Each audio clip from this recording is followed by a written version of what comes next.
Any over-the-counter medicine, eye drops, cough syrup, there's a very high chance that you actually get a product that has been filled on our machine.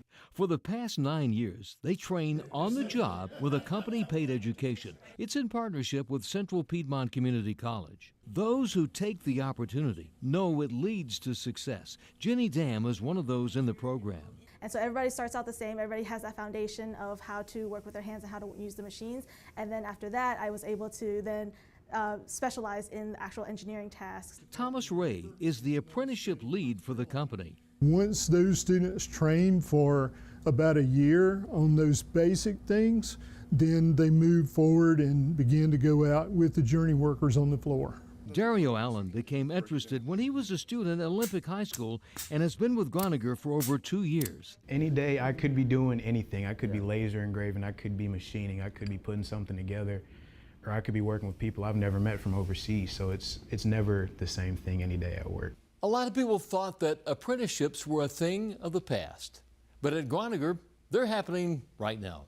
Larry Sprinkle, WCNC Charlotte. WCNC Charlotte's Weather Impact Team delivers when weather will change, what impacts to expect, and what you need to stay safe. Head to the interior room. Stay aware of weather that impacts you by downloading the WCNC News app now. Well, it's personal because I have a lot of my own relatives that live here, and when we heard about this, it was devastating, not just because it was my family, because all these people feel like my people. We all feel related, and we are in some sort of way. So it just devastated me just to know that we had to suffer like that. You don't want to see anybody suffering, and especially me. So anything that we can do to help, but I was heartbroken like everybody else and just amazed and devastated by it. American icon Dolly Parton joining the relief efforts late today. The Tennessee native donating $1 million to help flood victims. The Dollywood Foundation also donating another $1 million. And alongside Dolly, the CEO of Walmart said the company will be donating $10 million in donations and grants. Weather impacts everything. Stay prepared with WCNC Charlotte's Weather Impact Team. That is one ominous looking storm. Chief Meteorologist Brad Panovich and the entire Weather Impact Team delivers the wind. Sunday and Wednesday are going to feel the hottest. The impact. Winds 60 miles an hour. And what you need to stay safe and weather aware. Head to the interior room, away from those outside walls and windows. Stay aware of weather that impacts you by downloading the WCNC News app now. 4:48 right now, a live look at Orlando as Hurricane Milton has moved through over the state. Larry Sprinkle, I mean, you've said the good news here is that this is a very fast-moving storm. That's exactly right. Moving out, eventually out of the Atlantic Ocean away from Florida, but the damage has been done. We mentioned that made landfall last night, 8:30, not too far from Sarasota, as a Category 3 hurricane. Literally damage reports all over Florida. A lot of those around Port St. Lucie, and the number of tornadoes reported there, about 19 near there. But you can see some of the damage reports, some of the reports, a lot of tornadoes. This is so typical of hurricanes spawning, fast-moving, quick-spinning. The tornado spins up and is gone. But many reports of tornadoes, a lot of damage, millions of dollars in damage, and some deaths and injuries being reported from that.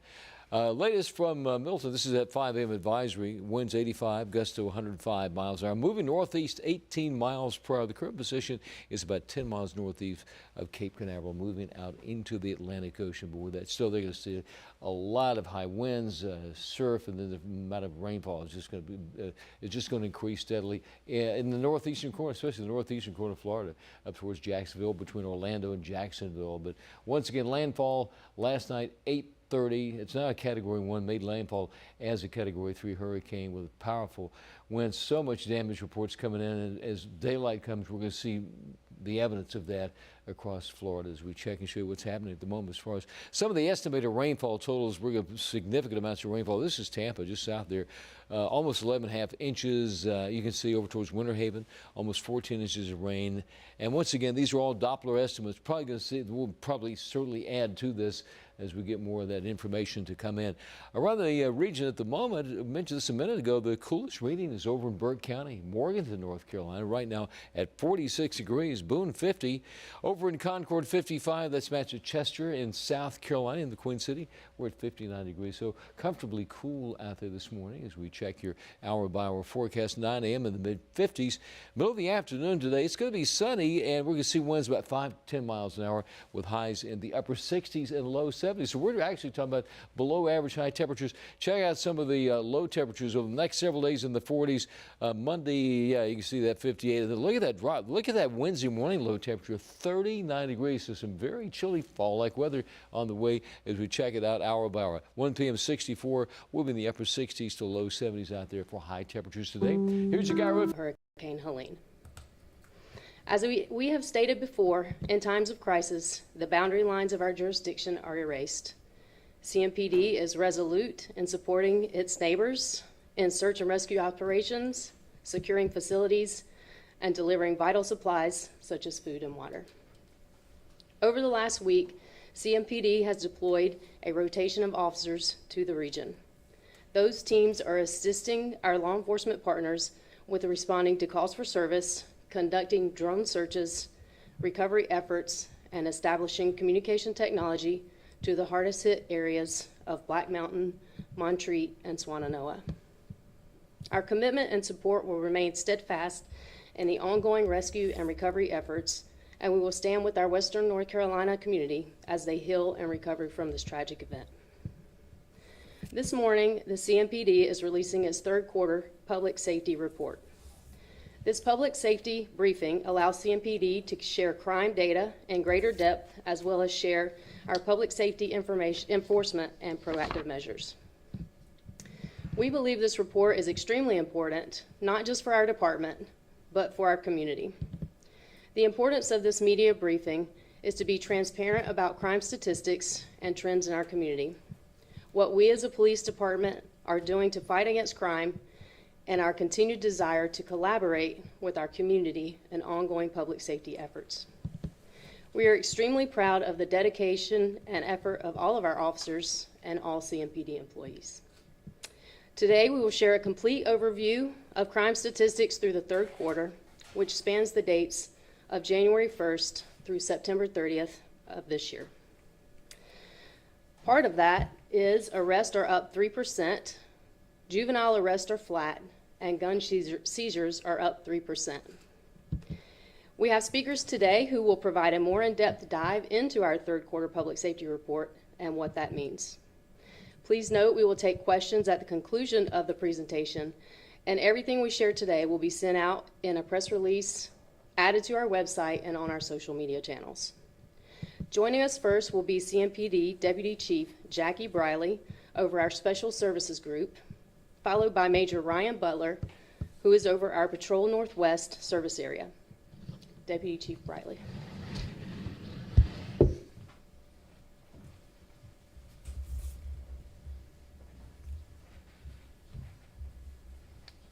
Thank you, Lieutenant Fletcher. Good morning. I'm Deputy Chief Jackie Briley. I'm over the Special Services Group here at Charlotte-Mecklenburg Police Department. Every day, our officers rise to the challenge to protect and serve this great city. As the city of Charlotte continues its rapid growth, remaining one of the fastest growing cities in our nation, our officers remain steadfast in their dedication to our community. At the end of the third quarter, CMPD responded to 294,695 calls for service. That's a 3% increase. That means someone called 911 and an officer showed up over 294,000 times. The total overall police interactions during this time was 409,396. That is an increase of 2%. Through the third quarter of 2024, the overall crime rate in the city of Charlotte flattened, with property crime down 1% and violent crime up 6%. In our mid-year public safety briefing, the property crime rate flattened after a significant increase that was driven by the Kia Hyundai Theft Social Media Challenge in mid-2022, most of which involved juvenile offenders. We've seen the number of larceny from auto incidents decrease by 9% through the third quarter of 2024. These stats speak directly to the great efforts of our officers and proactive patrols in our highest incident areas. The involvement of young people in criminal activity in our community unfortunately continues to drive the increases we see in our data. Our officers, and especially our JADE initiative, put in a tremendous amount of work investigating cases and identifying repeat offenders. Unfortunately, to the disappointment of some of our officers, these offenders are often released back to the custody of their parents or guardians, who in some cases are struggling to control these juveniles themselves and actually looking to CMPD for assistance in some of these cases. Many will reoffend within weeks, days, or even hours of their last infraction or interaction with law enforcement.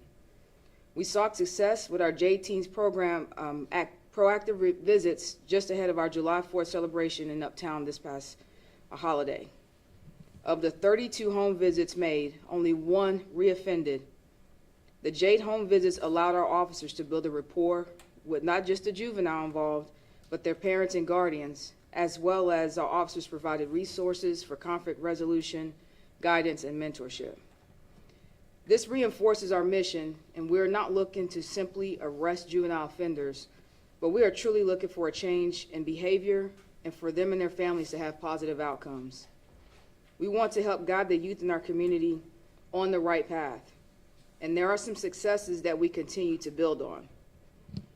Now I'll go ahead and transition to specifically violent crime. In the third quarter of 2024, we've seen an increase in violent crime 6%. Our homicide rate at this time is up 28% with 83 victims. However, our detectives and our CSIs work around the clock on these cases, and it shows in the work. Currently, they have a clearance rate of 70%, which is significantly higher than the national average of 52%. Our patrol divisions are also doing a tremendous job of strategically positioning officers in some of the city's highest priority areas. An area of concern we want to focus on during this quarterly update is the trend of aggravated assaults. An aggravated assault occurs when a weapon is used in the commission of that assault, as well as serious injuries or a life-threatening injury has occurred. Early in the third quarter, on July 9th, we conducted a media briefing right here in this command center that was tied to a series of shootings that detectives determined that were linked to Metro and Steel Creek Division. During the course of these shootings, 58-year-old Mustafa Muhammad was killed while traveling on Statesville Avenue. The suspect shot into Mr. Muhammad's vehicle as they were driving by, striking and killing him. Violent crimes like this are an absolute concern for us. Even before we shared this series information with you, our officers were already working increased patrols in the area. And as a result of the exhaustive efforts and great police work, officers located and arrested 1 juvenile suspect who's 16 and a second suspect who was 18 years old, Carlos Roberto Diaz, in connection with this investigation. Many of these incidents shed light on the glaring disregard for human life by suspects involved in these incidents, or incidents where guns are used to settle minor disputes in our city. At CMPD, we are committed to doing our part, but in order to address this issue effectively, we must have a collaborative approach that involves CMPD, the North Carolina Department of Justice, the judges who preside over these cases in our juvenile court system, and the attorneys who serve these young people in our court system. We have an ask from our community right now. CMPD for years has taken the lead on numerous youth programs such as REACH, Envision, PAL, and many other programs that we've led that have shown great success and positive outcomes with our youth. We need leaders in our community groups, leaders in our churches, leaders in the business community, and just leaders overall to take the lead or take a small step. It can start with something as simple as becoming a mentor to a young person in our city. We have well-known established organizations all over our city, such as the Big Brothers and Big Sisters program. They're right here in our backyard. It costs absolutely nothing to be a mentor to a young person in our city. With hundreds of kids waiting to be matched with someone, you or anybody else you know could be the difference in the trajectory of that young person's life. Again, it's going to take all of us and not just CMPD. So I'll step aside briefly and allow Ryan Butler to discuss some of our violent trends.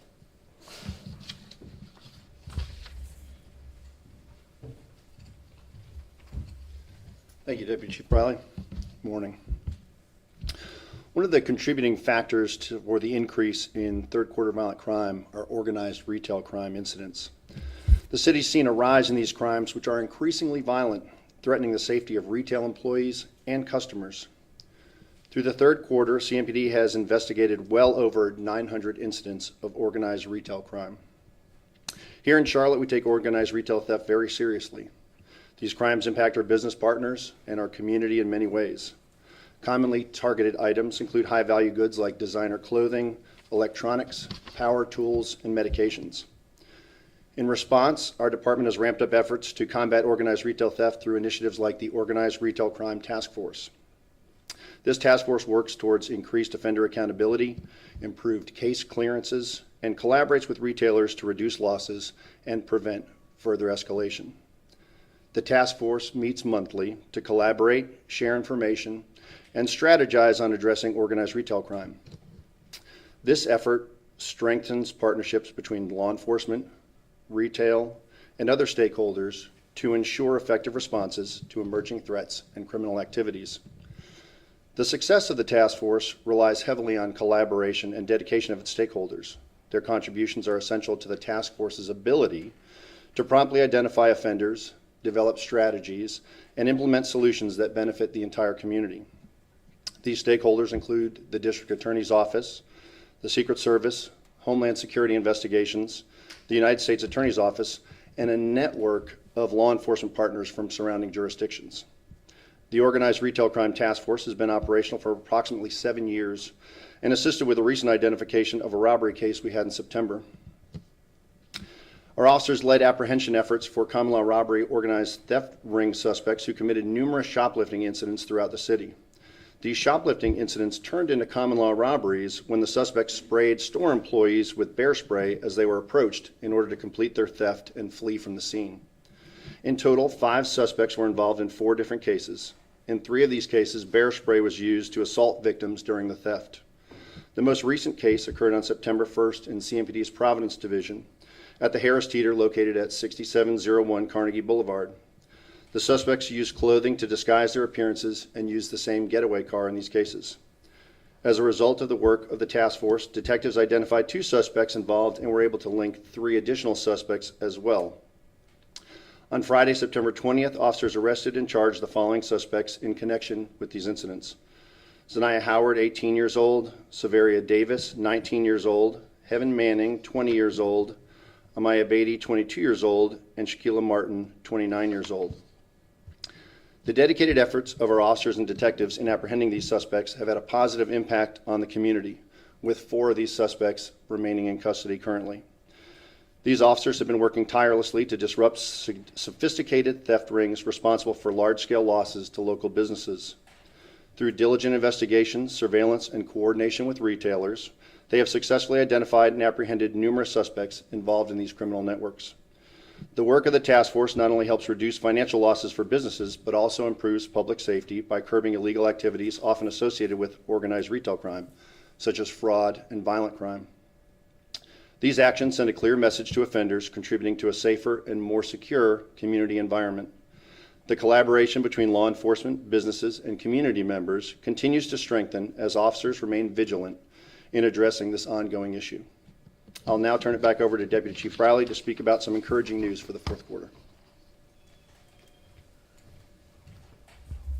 Thank you, Major Butler. So there are 2 exciting things on the horizon for 4th quarter we're excited to share. As everyone knows, recruitment is one of Chief Jennings' top priorities for our department. Just last week, the 197th recruit class graduated from our training academy. 48 new officers received their badges following an 8-month extensive training program that they completed successfully.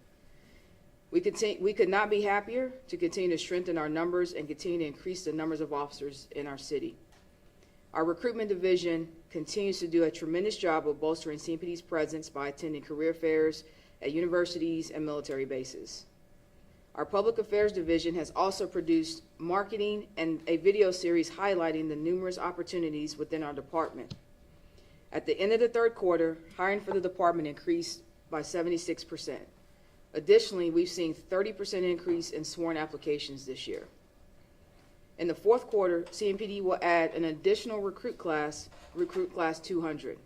This will be the first time CMPD has held 4 recruit classes in one calendar year. We anticipate a good number of recruits for this class in December as they embark on their journey.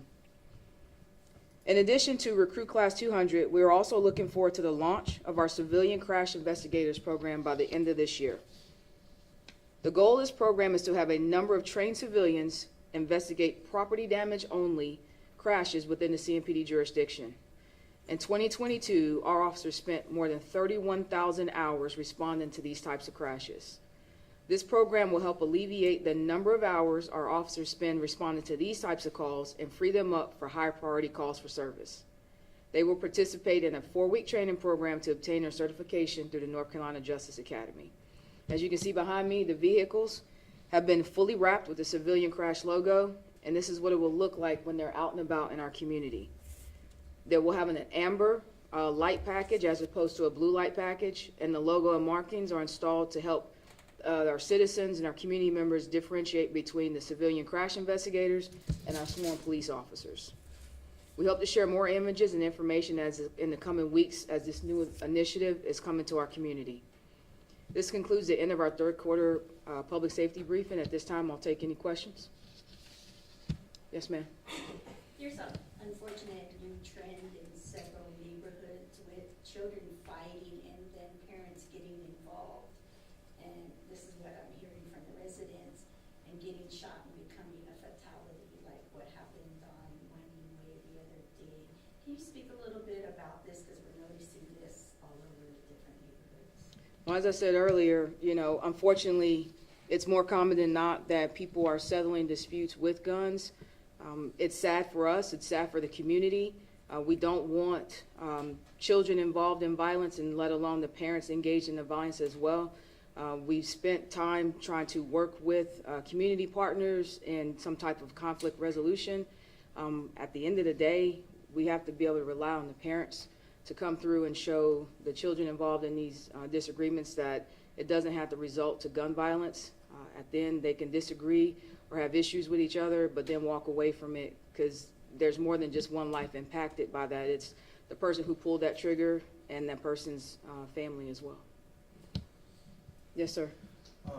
What is organized retail crime? How is it different from like a regular robbery where somebody goes into a 7-Eleven and robs someone? Major Butler, you want to take that? So what the group tends to see is it's not just like a one-off, a particular individual. It's like we see the same groups of people over and over again. So it's not just going into a store, commit one robbery. It's a group of violent thieves who are targeting a particular retailer. It could be going into a hardware retailer and walking out with power tools. It could be going into a fragrance store or a women's clothing store and targeting particular brands of clothing. And a lot of times they will take that and then resell it either online through a fence, or sometimes they're actually packaging up these items and shipping them in connexes overseas. So it's not just a, hey, you and I are driving down the street, let's go in and steal something. This is intentional, this is thought out. A lot of times these are not just regional. We're seeing suspects who are moving up and down the East Coast, who are moving all over the Southeast, committing these types of offenses, and they have no issue with escalating their behavior. If violence is required in order for them to get the property that they're after, they will not hesitate to use it. So these people are repeat offenders of these types of crimes. Are the people that you showed us from the Harris Teeter case repeat offenders? They were identified, the initial 2 that were identified by our task force detectives were identified because of familiarity in previous criminal investigations. All right. Yes, sir. There seem to have been a lot of cases over the past year of shootings in the occupied dwellings. Have those been on the rise year over year, and if so, why do you think that is? I don't have the specific numbers, but we have seen an increase in shooting into occupied dwellings, not only an increase in the amount of incidents, but also an increase in the amount of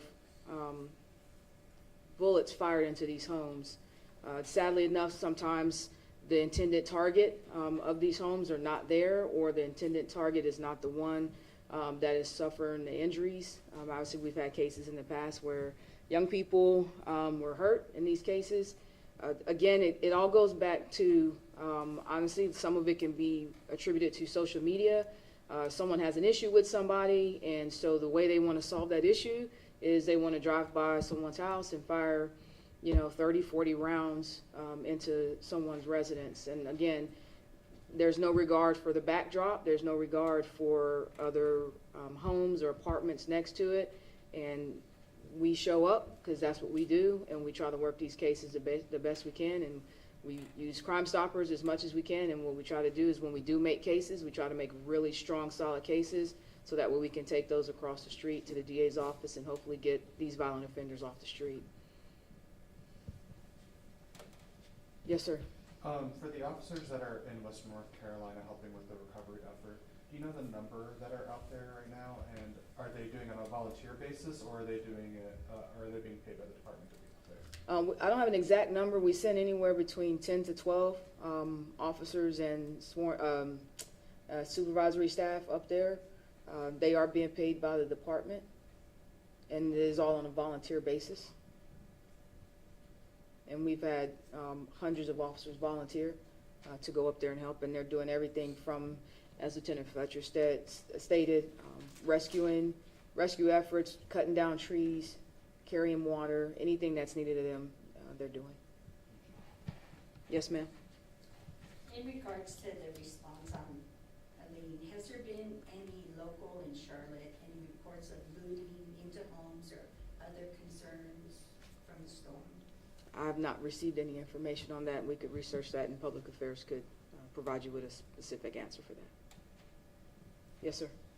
Last week there was an officer-involved shooting incident involving a man named Marcus Schenkel. We've learned since that happened that the murder charges against him were dropped. Is that frustrating for the department? And knowing that they were dropped, why was it important to mention in your release that he had once been charged with murder? Well, what I will do is I'll refrain from speaking about an individual case, as that is still an ongoing investigation. Speaking broadly and in general, it is always a frustration for officers and detectives when we work cases and things maybe don't go the way we'd like to see it. There's always multitude of issues that could contribute to that. It could have issues with witnesses, with the case, with anything else. So I don't know the specifics of that case, but in a general response, we're always frustrated when there's a lot of work and energy and time put into cases, and we may not see the outcome that we would like, not just for us, but for the victims as well. Yes, ma'am. Or yes, sir. For the investigative crew for crash scenes, what kind of background or interview process is involved? Do you do background searches on the people trying to become part of this? And what kind of safety precautions are they sort of given permission to use when going to a scene? Are they given like a pepper spray or something, or anything like that, or are they sort of just in a regular uniform? So they will be, and we're going to do a full rollout when we're closer to the end of the year for this, and we'll be able to answer a lot of those questions in more detail. But they will be trained, as like I said, a 4-week training academy that they have to go through. They are background checked, just like they're CMPD employees. They're City of Charlotte employees, so there is an extensive background check that they have to go through. There was an interview process as well, and so they will only be responding to property damage crashes. So if there is injury involved, if there is suspected DWI, anything that will involve a police response, then police officers will be dispatched. They will actually have police radios and body camera as well. All right, thank you. Thank you all again for joining us today. If you have any other questions, you can email our CMPD PIO email box. Also, we will be putting all the information that we shared today in a press release and sending that out, as well as on our website. If you need the spelling of Deputy Chief Jackie Briley's name, it's JACKIEBRYLEY. And if you need the spelling of Major Ryan Butler's name, it's RyanButler.